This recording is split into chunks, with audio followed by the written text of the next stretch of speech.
Welcome, everyone. Welcome to Activating Genius, how to get your child into a top college and set for a happy, successful life. Today we have the good fortune of interviewing Lisa Strassman, who's the president of NCSA Next College Student Athlete. She was also one of the first competitive female ice hockey players in Illinois and went on to captain the women's hockey team at Yale University. After graduation, Lisa played professional hockey in Switzerland.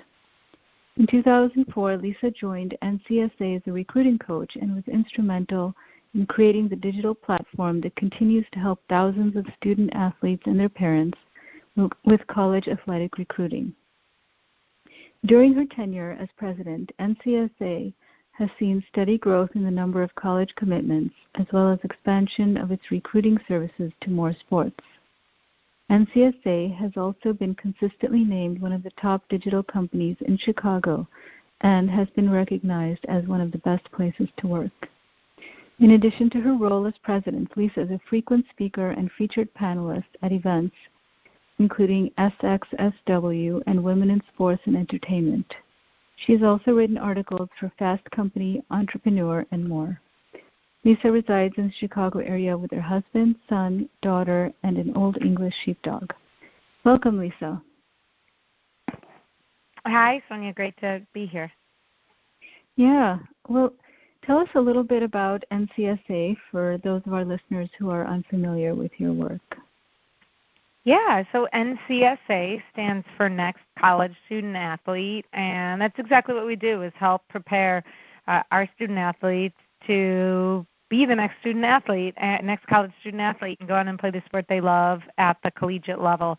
So we work with high school age student athletes who aspire to play their sport at the collegiate level, and we help them really navigate the entire recruiting process so that they have the most successful end result as possible and find their way to a college roster where they can be part of the team and really maximize the recruiting potential. Great. Excellent. Tell us, what's the earliest age you start working with students? We start working with students at age 13 all the way up through high school, and even some student athletes who are out of college and want to go through the transfer process. So 13 is the earliest. Okay, great. And so let's say we have a student who's 13 or about that age and seems to be talented in the sport. What are your recommendations on what the student can do? Are there certain camps, or should they be working with a coach one-on-one? What are your recommendations? Yeah, a lot of it really depends on the particulars of that student athlete, their sport, their skill level, their experience. So there's a lot of nuance to the answer, but generally a few things that a student athlete should be doing is number one, and it might sound counterintuitive, but I think the first thing they should be doing is just have fun playing at the high school level or the club that they're playing for. I think we talk to a lot of families who get so caught up in the competitive nature of youth sports that they can lose sight of what's most important, which is really enjoying the sport you're playing. So that piece said, I think in order to really start putting their best foot forward from a recruiting standpoint, number one, they should talk to their parents and their coach and let them know of their collegiate aspirations and start to get some advice. And then they want to start to put together their athletic recruiting profile, and that's something that we provide on our NCSA site for free to any student athlete. So just like if you're starting to look for a job, you're going to create a LinkedIn profile. It's the same thing for recruiting. So you want to start creating that digital profile where you can track your athletic and academic accomplishments for coaches, as well as all your contact information, so the college coaches can find you. From there, you really want to get an honest evaluation of where you stand and what types of schools you should be thinking about that might best fit your academic situation, your athletics, as well as your preferences and what you're looking for in a college. Okay, great. So let's say we have a student and they've started to work with their coach and so forth. Do you recommend that they go to special camps during the summertime or during breaks and develop their skills, beyond what's available locally? Yes, typically. Again, a lot depends on the athlete and what where they're at and what resources they may have available. I will say that to develop their skills, they don't necessarily need to be traveling all over the country. Often there's some great instruction with a high school coach or club coach who cares a lot about them and might be able to help without a huge investment in time and money. That said, there are some camps that can be very advantageous to go to for both skill development and recruiting. So we work with our athletes to help them identify really what they're looking for out of a camp experience and then find camps that might make sense. In addition to working on their skills, going to camps outside of your hometown can definitely help athletes get a feel for what the competition is like across the country. Yeah, definitely. I think a lot of students, when I work with students who are applying to college, you can see this, especially the parents are a bit biased and they think their student is wonderful, which they are, but there's a lot of other people in the same boat. So it's good to have that exposure of where other people are at and so forth. Can you share with us any of your success stories? Yeah, we have a lot of them. We work with, we've successfully helped place over 100,000 student athletes at the college level. So there are so many success stories that I could talk about. I'll share one in particular was a student athlete that I worked with personally several years ago. She's a soccer player, and basically, long story short, it was very late in her senior year, actually the summer after her senior year, and we hadn't heard from her and wasn't really sure what her status was, and finally got her on the phone and learned that her father had passed away earlier that year, and finances were a big challenge for her family, and English was the second language for her mother, so she really just had not been focused on recruiting and didn't have any plans for college, was going to try to figure out plans to go to a local junior college. But she told me that she still would be interested in playing soccer in college if an opportunity arose. And I reached out to college soccer coaches, and really at the 11th hour, we found a program that was looking for talent and had an interest in her. It was a Division III school. Next thing we knew, she was on it was either a bus or a train traveling across the country to go and visit this campus. And within a matter of weeks, she was able to get a financial package that met her family's needs and became a college soccer player, which completely changed the trajectory of the course of her life. Wow. Yeah, that's an amazing story. That's great. And that was after senior year, right? Yeah, it was that late in the process. So we have a lot of success stories like that where it's not the ideal way to go about it. We'd much rather be, prepared and starting early. But for student athletes that for whatever reason wind up coming into the process late, as long as their expectations are open, we've seen a lot of examples of being able to help kids find a good fit. That's wonderful. So it seems like you're well connected to coaches at various universities and that you have those relationships with them. Yep, we work with college coaches across all division levels and sports across the country. Okay, good. And what is your recommendation for a student who feels like, okay, they may not be like Division I level? Are there other options? I mean, there's Division III, and then what if they just want to play, in college just with other friends, but they're not good enough? I mean, do you still work with those kinds of students? Oh yeah, absolutely. So the majority of college roster spots across the country are not Division I. It's a very small percentage of kids that actually do play at that level. So We work with kids. We help kids wind up at the Division I level, but we also work with many kids at Division II, Division III, NAIA, as well as junior colleges. And we also do help kids who realize that they want to still play their sport, but more at the club level versus the varsity level. And even within club sports, there's a lot of wide-ranging opportunities for kids who want to play. But some clubs are extremely competitive and still really go through a rigorous recruiting process, and then some are more recreational. And so, yes, there's a lot of opportunities for kids at all different types of schools. Right. Okay, so you work with everyone basically. You don't have. It's not like you work with a small percentage of students who are super qualified or anything.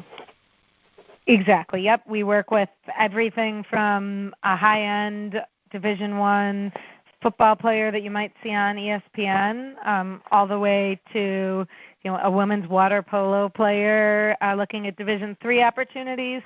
We even just added esports, which is our newest sport. A lot of colleges are now offering scholarships for esports and have collegiate esports teams. So that's a new opportunity that we're really excited to help with.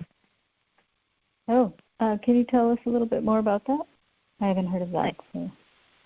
Yeah, we reached NCSA. At NCSA, we recently launched our esports division, and that's online gaming. And there are many colleges that are now supporting esports teams and even offering scholarships for esports. So at NCSA, we are helping student athletes, student gamers who want to try to leverage their gaming ability into a college opportunity.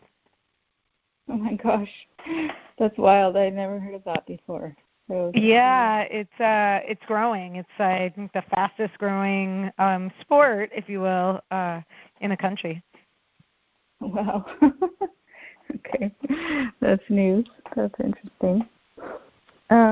Tell us a little bit about students who struggle. What do you recommend to them? Like they really love a sport, but they really, have a hard time. They're not that great. What kinds of things can they do to really develop their talent? Yeah, I mean, we deal with this a ton. Like I said, we work with athletes across all ends of the spectrum, and a lot of times they suffer, different types of setbacks. So, the biggest thing I would say is really we encourage kids to keep their options open. So we focus really early on with our athletes on not getting too hung up on like the name game with schools or only Division I opportunities. We really focus kids on trying to refine what they're looking for in a school and being open to maybe schools they've never heard of, schools across the country. That's really important. And really trying to learn more about schools that might be new to them. So, most kids come into the process with a small number of schools that they've heard of or seen on TV or have friends at. And, we give our kids a lot of opportunities online to really learn more about different schools that might be new to them. We encourage them to talk to the coaches and to really just get to know different opportunities that might actually be a great fit for them. Mm-hmm. Okay. Yeah, I mean, I had a story recently. I was actually interviewing somebody for the Telesum, and I think she was telling me about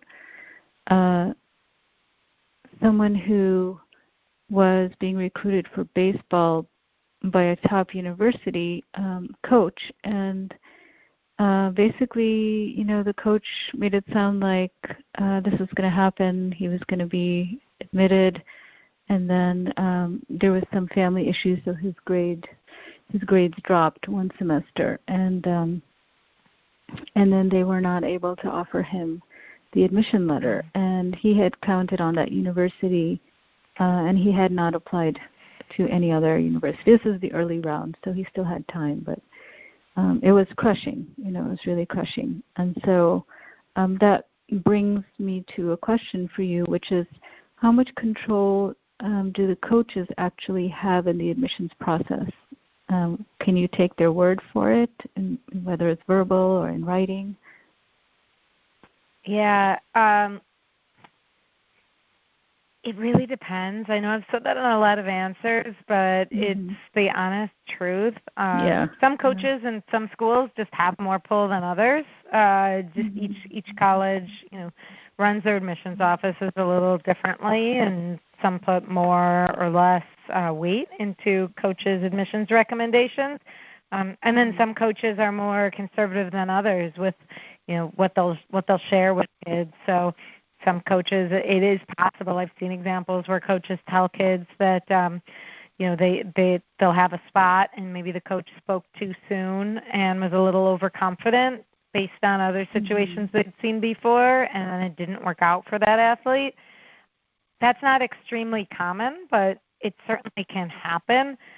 Typically, coaches have a reputation to uphold, and they want what's best for the athletes as well. So typically what they say can be, does carry a lot of weight, but it's not all weighted equally.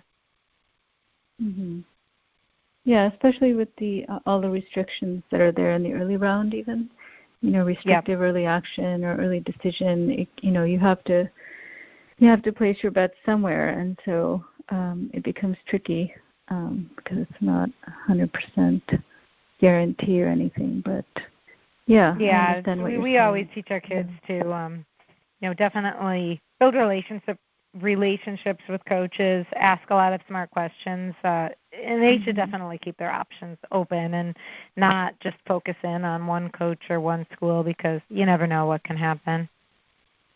Yeah. By the way, do you have any recommendations? Because I've heard that when you're being recruited, the early admissions rounds are better. There's more weight if your application is flagged by a coach. Is that your understanding as well?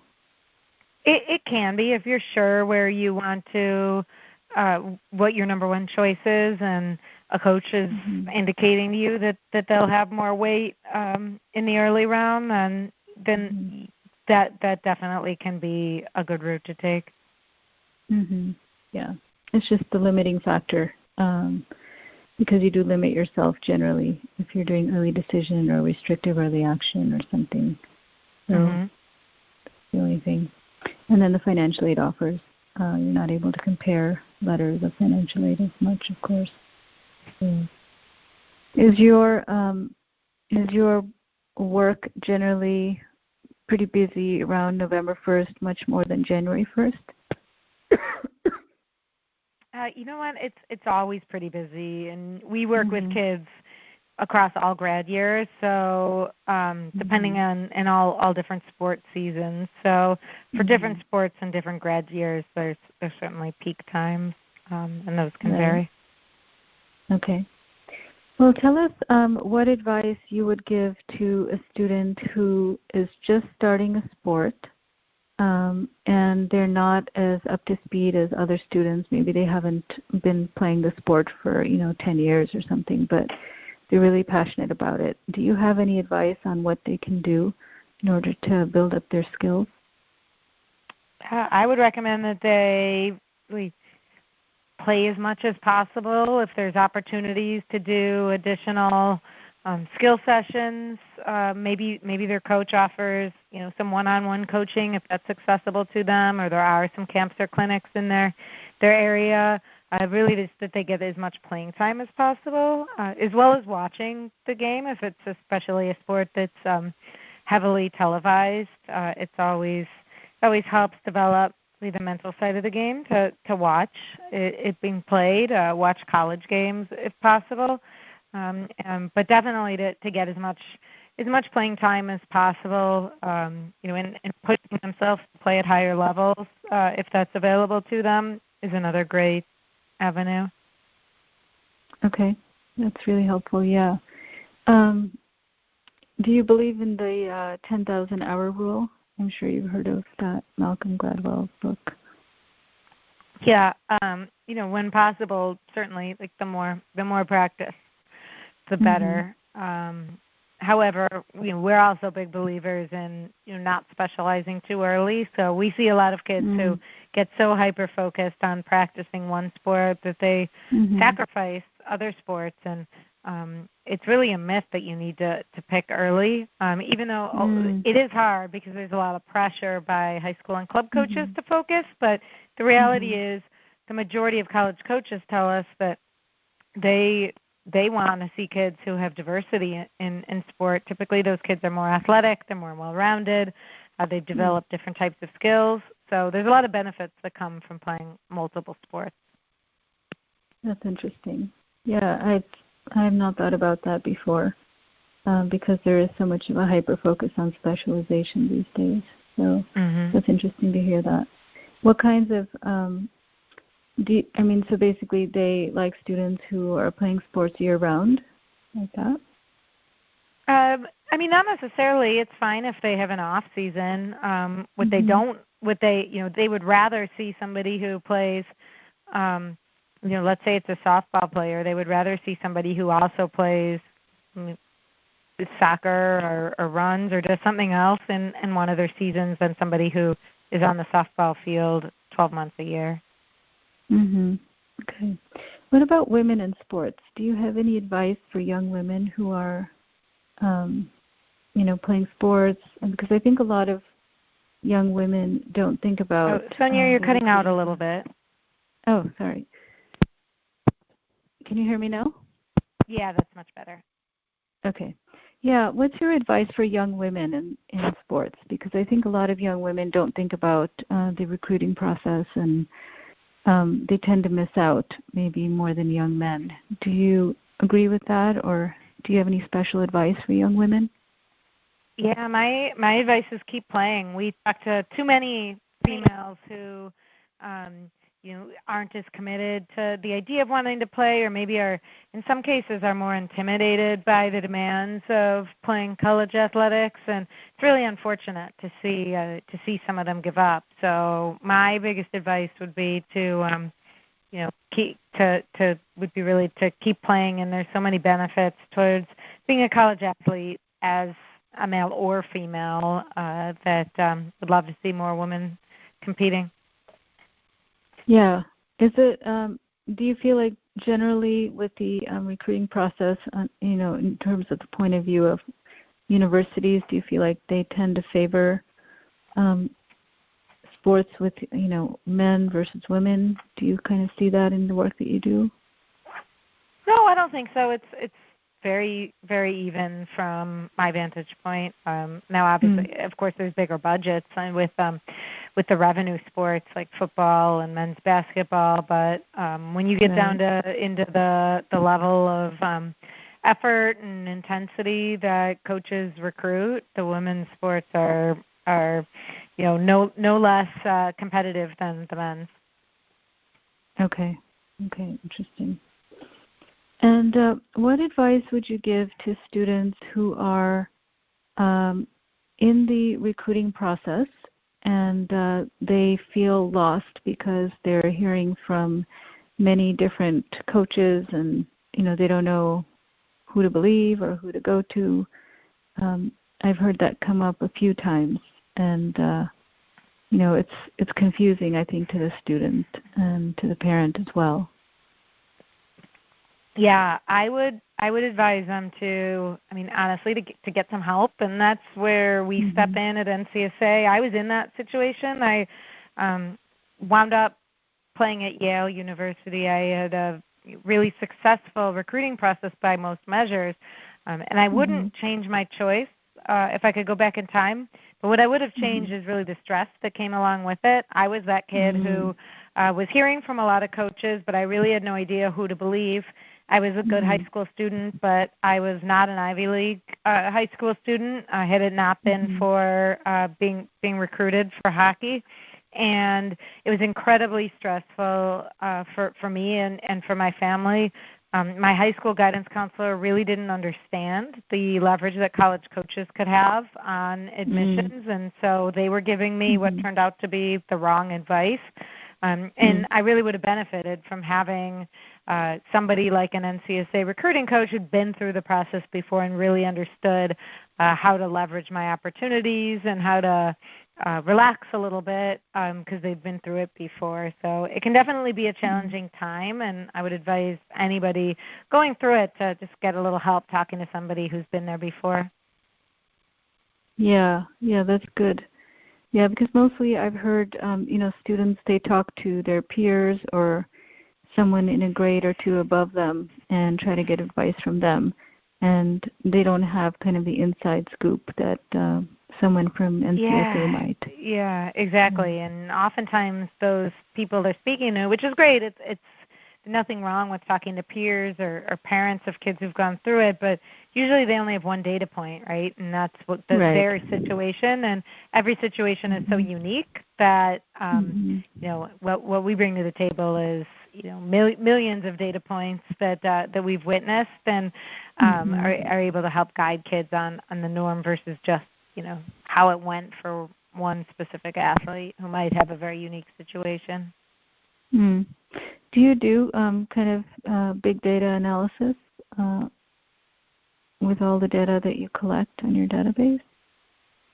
Yeah, we try to use data in smart and innovative ways as much as possible. We have a lot of information about what our athletes go through and use that in various ways, including help understand which schools our athletes might have the best chance of having success at based on a variety of factors. Yeah, so it's so you use kind of an analytical approach as well as personal experience in guiding the student then. Yes, exactly. Yeah, that's very interesting because I think that's starting to happen more and more in the college admissions field. So it's interesting to see collection of data and then how that can be used to predict or encourage students in certain paths. So it's fascinating, really. I still don't think that it'll ever replace kind of the human element of having a mentor or an experienced counselor guiding you through the process, but it can be interesting and helpful, definitely. Yep, for sure. Yeah. Okay, well, any last pieces of advice you would like to share with our listeners, Lisa?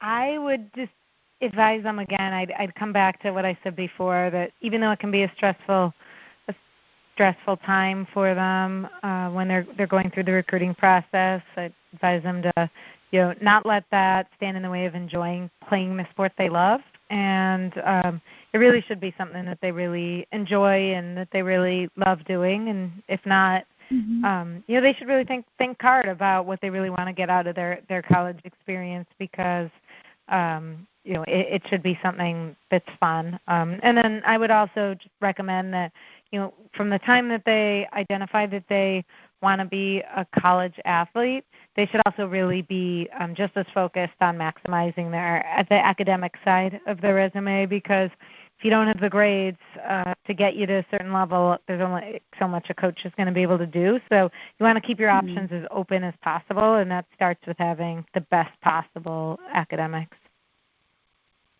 Great. Wonderful. Thank you so much, Lisa. It's been wonderful having you participate in the Telesummit. It's been great being a part of it. Thank you for including me. Yeah.